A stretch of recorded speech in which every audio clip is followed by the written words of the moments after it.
ఏ లక్ష్మి, ముందా గిన్నె ఇక్కడ పెట్టి నాతోరా. ఎక్కడికి? దొంగతనానికి. దొంగతనానికా? మామిడికాయలు దొంగతనానికి. మామిడికాయలు దొంగతనం చేయాల్సిన అవసరం నీకేంటి రాని? మీకే అన్ని మామిడి తోటలుండగా. మరి అదే నీకు తెలియని విషయం. మన తోటలో మామిడికాయలు కోసుకుని తింటే టేస్టే ఉంటది. అవును, తోటోడు ఎప్పుడు వస్తాడా అని భయంగా బిక్కు బిక్కుమంటూ మామిడికాయలు కోసుకుని ఉప్పు కారంలో నంచుకొని తింటే ఉండే ఆనందం. అమ్మో, నేను రాను. ఈ విషయం రాయుడు గారికి తెలిస్తే చంపేస్తారు. మీరు వెళ్ళండి. ఇదిగో, మర్యాద నాకు పడేసి నాతో బయలుదేరతావా, లేకపోతే రాయుడితో నువ్వే నన్ను మామిడికాయలు దొంగతానని రమ్మన్నా అని చెప్పమంటావా? అమ్మో వద్దు. ఒరే సుందరం, నీకు చెట్లు ఎక్కడ వచ్చాయి? వస్తే వస్తని చెప్పు, రాకపోతే రాదని చెప్పు. అలా నవ్వి భయపెడతావుంటారా బాబు? లేకపోతే ఎవరిని ఏం ప్రశ్న అడుగుతున్నావన్నా?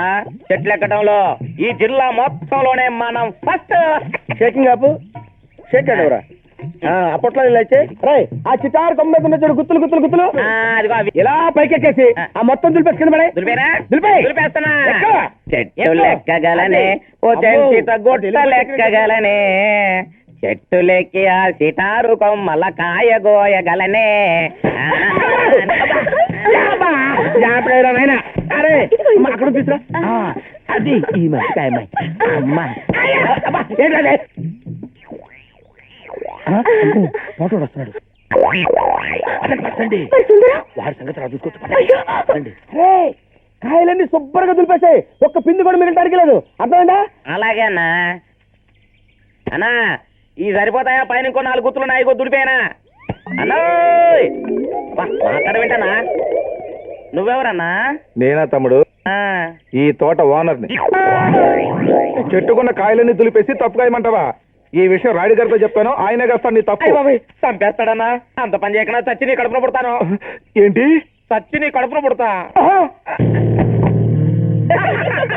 చచ్చాడు కడుపున పుడతానన్నా. ఇంకా చచ్చిపోయి బతికేలా ఉంటాడు రా. వేలకోలం చాలు అన్న. మా మామిడిగా నాకు ఇచ్చే. తీసుకురా తిను. సౌండ్ ఏంటో పందిలాగా? సౌండ్ దేని కన్నా పైన ఉరుములది. అయ్యో, ఉరుముతోంది. వర్షం వస్తుందేమో. త్వరగా పదండి. వద్దు, సరదాగా వర్షంలో తడుద్దాం. చిన్నప్పటి నుంచి మా రాయుడు నన్ను ఎప్పుడు వర్షంలో తడవనివ్వలేదు. నీకు దండమమ్మా. నువ్వు వర్షంలో తడిచి నీకేమైనా అయిందంటే ఆ రాయుడు మమ్మల్ని ప్రాణాలతో బతకలేనమ్మా. పర్వాలేదు, నేను వర్షంలో తడుస్తాను.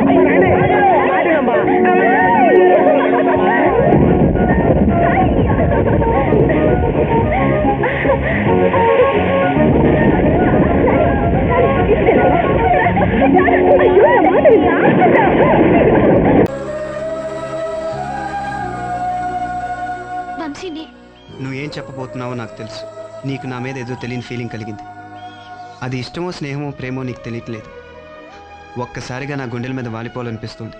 అవునా శిల్ప? నాకు కూడా ఏదో తెలియని ఫీలింగ్ గుండె నిండా ఉంది. అది ప్రేమే అయి ఉంటుంది అంటాననుకున్నావా? ఇలా ప్రేమ, వంకాయ, గోంగూర లాంటి ఫీలింగ్స్